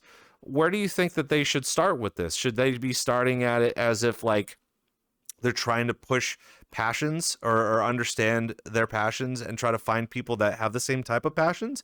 Or do you think that they're trying to start clubs because of the fact that it hasn't really been working out for them at other clubs? My take on this is, if you have a idea, weird or not, try it out if you want to spend the time, and if you're really passionate about this. Because for me, it was kind of passion. I had this weird and strange idea, oh, this could really work, but I have to open a club because I was co-owner meanwhile from Club Melody, but I was also recognizing that it's completely different. Let's say they did a little bit different stuff, and then they invited different DJs, and I had a little bit different ideas. So for me, it was more like, I would make it happen. I will at least try it out, and because I will not know if it work if I will not try it out. So I had this strange idea, tried to build it, show it to some friends, and then I got the next pain. I got into it, create a new Discord server, but you have to make some branding, you have to make some logos, at least some flyers. How will the flyers look, and so on. I tried to use simple stuff, but here and there, I think I had some interesting ideas. Not the best, but for the moment, it worked at least for myself, in my opinion. But from the beginning on, it was actually a one-man show. So while I was DJing and while I was going to party in VRChat, I was still in the background developing the stuff, trying the stuff out, figure it out, creating the Discord server. It took me maybe 3 or 4 months to figure out to set it up correctly, and it still have some quirks here and there. It never ends. But then I started the party at the same time, at the first time with a pre-show just for a beta test. At least at this point, I understood and learned, do at least the test before you do the real thing. Even if it is announced that people will know, okay, it maybe had some quirks and had some bugs in there. It maybe is not full finished, but then tell me. I had a bad moment at this moment. I had some experience because I had one guy in there, one of my friends, who made the wrong jokes at the worst moment. Because I realized when Mertz was playing for me, he was the first DJ, and I realized the lights are only working for me, because I was stupid enough not to not really understand to not turn off the scripts with the objects. So this is akin the thing that if you stop it, the color will not transfer to the lights. So lights will always stay white. Also, if I start an animation, because and I don't want to. I want to see to anyone use the console, just only for me. Don't turn the scripts off, because if you trigger it, nothing will happen. So the rings was not spinning, which was the essential thing on this, and all the lights was white. So I was facing during the event running some updates. And now I was lucky to realize my issues and fix these issues. And I was at this point after I think I did 4 or 5 uploads. And I said, okay, now it should work. Now it should work. Now it should, okay, let's change the word. And then this guy came to me and said, oh, is it normal that the screens are black all the time? What do you mean? Yeah, I can hear the music, but the screens are black. I said, damn it. And I said, oh, it was just a joke. I was so mad at him. You cannot believe. If you would stand in real life, I would say, no, don't do it. I was really mad at this point. I think it's understandable. When you do everything alone, you have no one. Some friends try to, from my friends, go there and say, "Be hesitant. It will be fixed soon." But they wasn't there at the moment, so yeah, they couldn't hold them back. I think it's understandable if I was in a very stressy moment, try to fix everything fast, because that was a very demanding point for me to get the correct impression because I know the first impression when people join for the first time, when nothing is working, they will leave immediately and not come back for the rest of the day, and maybe never. So I had to fix it as fast as possible, and that was just the wrong moment. But over the time, I realized I cannot DJ and further develop the map and do the shows every week or every second week. So that was the first decision. Okay, it's just every 2 months. There was an original plan to have another map, which is still not released and in development over 5 years. It will never get finished, I guess. It should be in between, so every second month the gyroscope, every second month the other map. And actually never happened. So it's still there every 2 months. But still, I was stressing out, and when I had my lowest point, and I said, okay, you have to really step much, much more back than you think. Then I was asking for help, and I was really honest with otherwise, I need help, also for a little bit longer, if possible. And I still do, if someone want to try to be a bit involved in this party, and this experience for hosting and the stuff. I ask, I need help, otherwise I have to close it, because I cannot run it again all the time anymore. It's too demanding, and it's still a little bit like this. I got help from two of my friends, which I'm very grateful.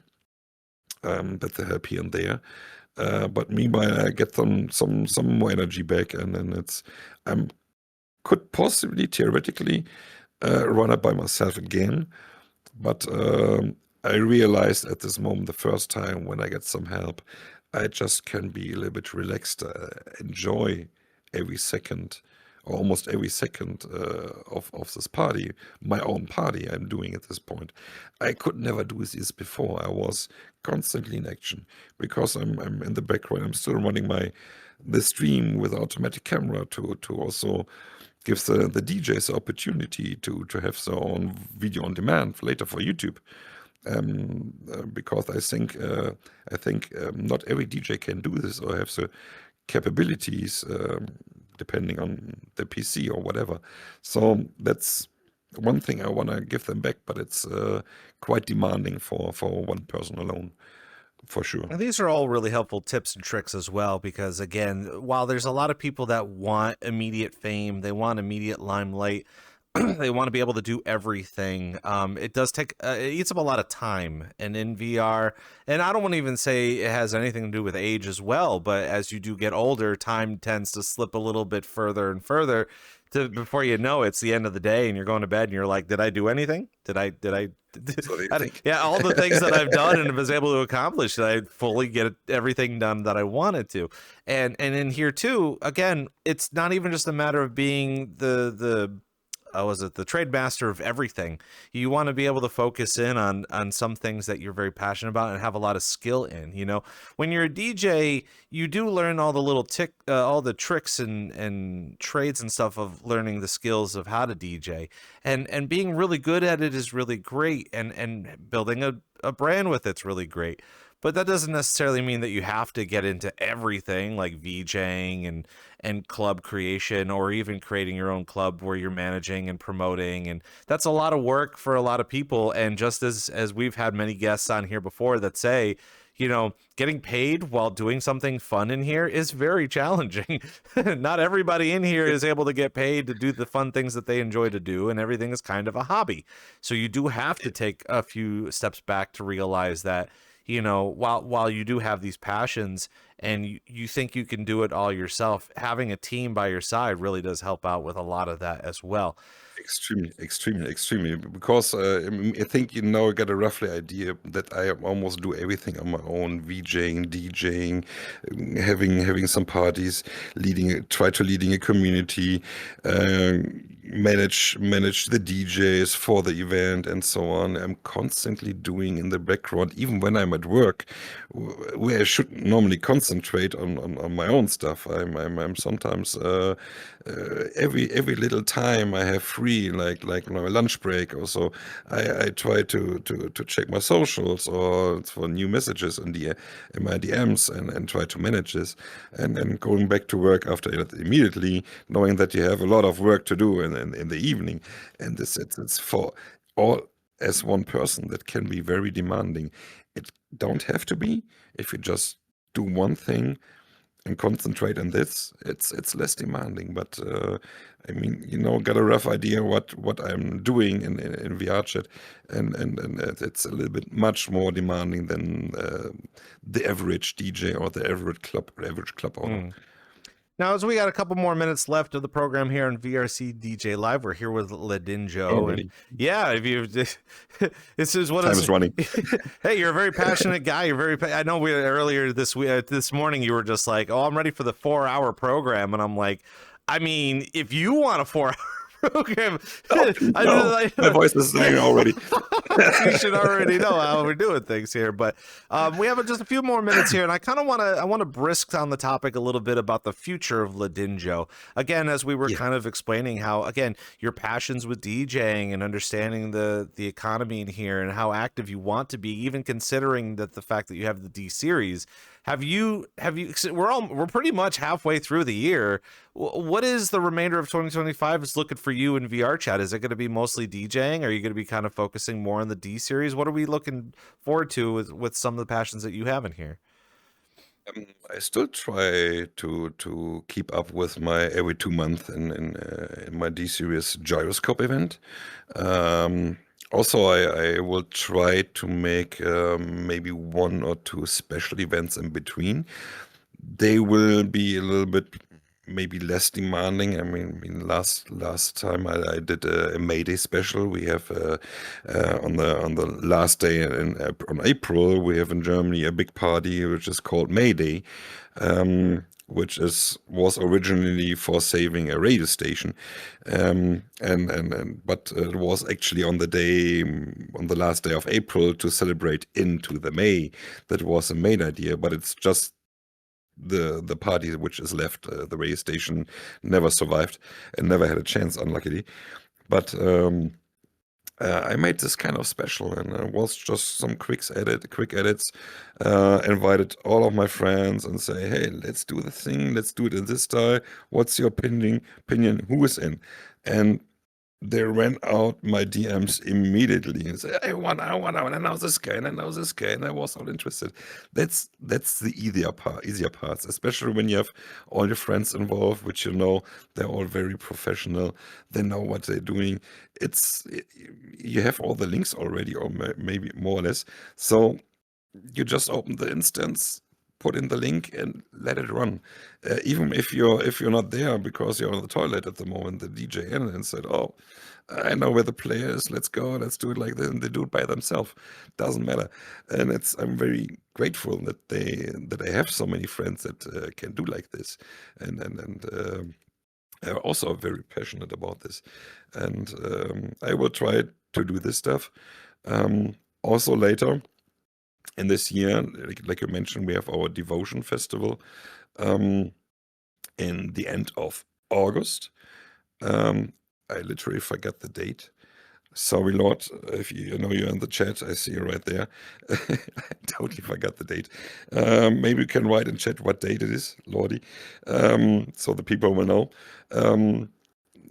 In short, because we never talked about this, Devotion is a festival with only German DJs or DJs which have a German background, like if they're grown up, speak a little bit German, something like this.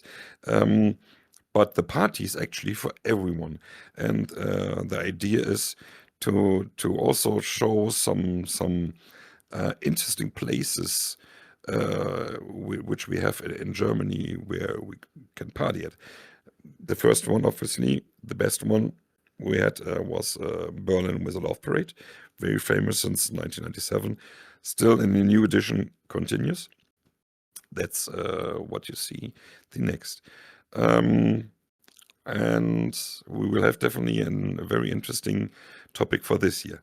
So keep online, and you will see what we will have when we announce it in, I guess, maybe 1 or 2 months. And this will be good too, especially for those people that again are trying to like do a little bit more outreach and go a little beyond their average norm of I'm gonna go in on a Saturday and just kind of hop around. There's a lot of people that are interested in a lot of the new culture and the new music stylings, and even just being able to go in and learn a little bit of German. That's the one thing that I'm actually heading out to Amsterdam in August myself, and people have been asking me, they're just like, what do you want to do? And I'm like, I want to go to Germany. And they're like, why do you want to go to Germany? I'm like, I want to see what Germany's like. I want to eat the food. I want to be in the culture. I want to take a picture in front of a bridge and be like, here it is, I'm here. It's one of those types of things, but obviously not everybody can afford to do that. They can do that here in virtual reality. So that's why I think Devotion itself is going to be such an amazing festival to be a part of. As we're ending up with the program here on VRC DJ Live, as always, we like to do a little bit of rapid fire with our guests here. And I promise you, it's not anything that you're not incapable of answering, but it's just a nice little way of just off the top of your head how we kind of see how you think a little bit very quickly here on the program. But as the people that are in our chat may want to know, what is a little bit of a piece of advice that you would give to anybody either coming into the scene, anybody that wants to be starting a new club or start DJing? What is one really helpful word of advice that you can give to people right now? Go out there and communicate. Try to figure out who is doing what, who's responsible for what. Almost everyone in the community and almost every rave club are kind of open-minded. So if you ask around the people who's responsible for this, I mean, the easiest thing, if it's not a bot who is spawning the group, you can see who opened the instance. So go to this guy if you find them and talk to them. So and also for the DJs, almost every DJ, if they're desktop DJs, most people, if they want to go back to VR, they log off immediately and come back later. So you just have to wait a little bit. But almost every DJ who do it in full body will go downstairs and talk to their friends or to the club owner. And you definitely can go in between and say, can I ask you a question? Sure, why not? And then you already have a conversation. Ask them. That's the best thing you can do, and that's what I did. And I learned new people and had some interesting discussion with them. And also other people came to me and gave asked me, what's your opinion? I'm ready to DJ now, but I know what should I buy, what should I do? And I always try to give my best answer possible for my opinion, but make it very clear that's my opinion. I can give you my point of view. In the end, you have to find a mix of several opinions to make your own opinion. Because you have to know what you want and where you want to go. Same thing with the If world. you don't know it, Same thing with the try it world and develop creators it. as well, too. Is like if you like a specific Exactly. world, you should just go research the world creator, because there's a lot more worlds that they've created, I'm sure. Leading forward, one of the hot topics that a lot of people in the chat love to hear is we would love to hear your top 3 VRChat DJs to Famous check question. out this year. The famous end question. Yeah. That's very hard as usual. I know everyone says this, but it's besides all my friends, I will sorry, all of my friends, my closer friends, you're all awesome. I will leave you out. But some I will put in front, like especially for this year and last year also. Null Case is very special. Had a very special place in my heart, because if you really listen what Null Case is doing, every single song and every cue point, which is leading from one song to another, is very well thought through. That's actually really amazing what Null Case is capable of.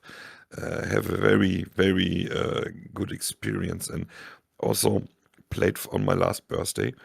Got invited, and I was literally kneeling down and I was, oh my God, I'm not worthy. I am not worthy. I said, what the fuck are you doing? I'm sorry for cursing. Yeah, awesome person. Definitely love this. Love No Case. The second one, not only for DJing but also for singing, was also here. Because I mentioned her because I know her from the start when she was asking me what should I buy, and it was Rose in VR. A very positive person, even talks a lot while DJing. I don't know why. I thought I was talking sometimes, especially in the beginning. I thought I was talking a lot while I was DJing. No, she's talking constantly and doing transitions. She's a yapper. So, we love her here. Yeah, it's like you could actually think that she's not playing live, but she is doing. I know it. It is live.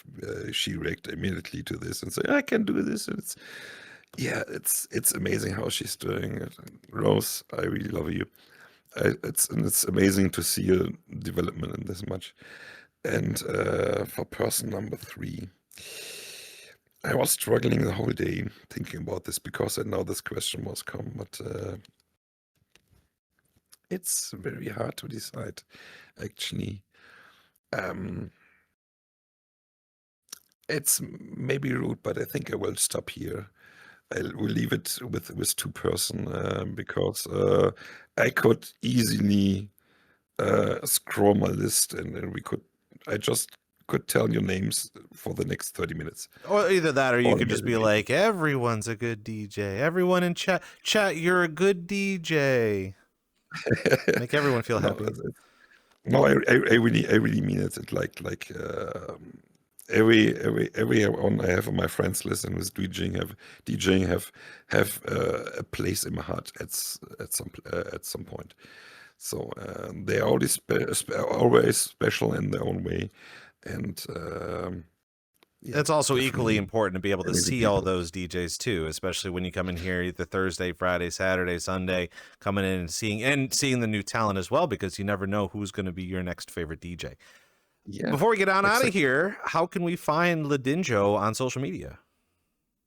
On social media, I am only on X, formerly known as Twitter. You can find me on my own Discord. and you can find me on the My D Series Discord. They both have a different purpose. My own Discord is only for myself, and the D Series is for my D Series only. So I totally separated it. But I also make some announcements sometimes on my private Discord from the D Series stuff. So if you want to meet amazing people or amazing DJs, go join it. I saw a lot of spamming from the socials. Thank you very much. It's super important to find it on social media as well as on YouTube as well. You see all the cool visuals on YouTube. I know, at least there. Yeah. Also, you can find me on YouTube and on Twitch, or Dinjo, more or less the same name. And you can find me in VRChat. Just search me. Don't do the mistake. Do a friend request out of nowhere, because sometimes good advice for new people. We have a lot of scammers and spammers in here. So at least say hello, and after this, when I at least saw you or you see me live DJing, and I will see you sitting around. Yeah, okay, this friend is immediately best word of requested. advice: just walk up and say hi to the DJ. That's a good tip to start with if you can't do the exactly. And you can find me all the time when I'm playing, because you see me online, of course. Well, very good. I mean, listen, I really wish that we did have 4 hours to sit here and continue to talk, because there was still a lot more that we needed to discuss. You want to have lunch? I want to have dinner. Yeah, I mean, obviously, I want to go and drink some water and enjoy myself. But Dinjo, a real pleasure to have you here on the program. We'd love to have you back. It was an honor. All right, and of course, this is the end of VRCDJ Live for this week. And but don't fret, we still have plenty of things for you to explore outside of the program. Of course, we've got our social medias available. We had the link available, but apparently Stream Elements doesn't like posting things when we want them to. So we are all over the space. If you use our link tree, linktr.ee/VRCDJLive. We are up on Instagram now. We're doing highlights and all sorts of different things up on Instagram. You can find the replay for this show tomorrow up on YouTube at VRCDJLive, with the full show replaying on YouTube on Sunday. Of course, full lineup for all of our upcoming guests on social media and at X and Blue Sky. Of course, coming up next week, you definitely don't want to miss out. We are going to be joined by Juno Tanuki, who not only is just one cosmic, funky dude who does a lot of disco, but owner of Club 45, being able to break down how disco is kind of filtering its way through VRChat currently, and all the fun things that he's got cooking up. Followed up by that, we have the staff of Four Seasons, who's going to be able to explain to us what's going on in Amsterdam and how you can get tickets and see all the cool VRChat performers that are going to Four Seasons. Followed up by a very special guest you don't want to miss out at the end of June. We're going to be talking to the program director of Seattle's Dance C89.5 radio station out in Seattle, Washington. And she's going to be able to break down all of the different steps between all of the oncoming talent that are coming into the dance scene and the EDM scene, but also ways that you can help promote yourself to the radio stations via the stuff that you produce, as well as getting a little bit of an inside scoop of how the industry creates those reactions, and being able to bridge the gap between a professional and here on your way to journey to playing main stage at, like, let's just say Ultra or EDC and stuff like that. You don't want to miss out on that program. It's going to be very, very fun. So with all that being said, for Dinjo, our guest on VRCDJ Live, our staff behind the glass, I'm Rob Roman. Thank you guys for coming by, and we will see you next week. Bye.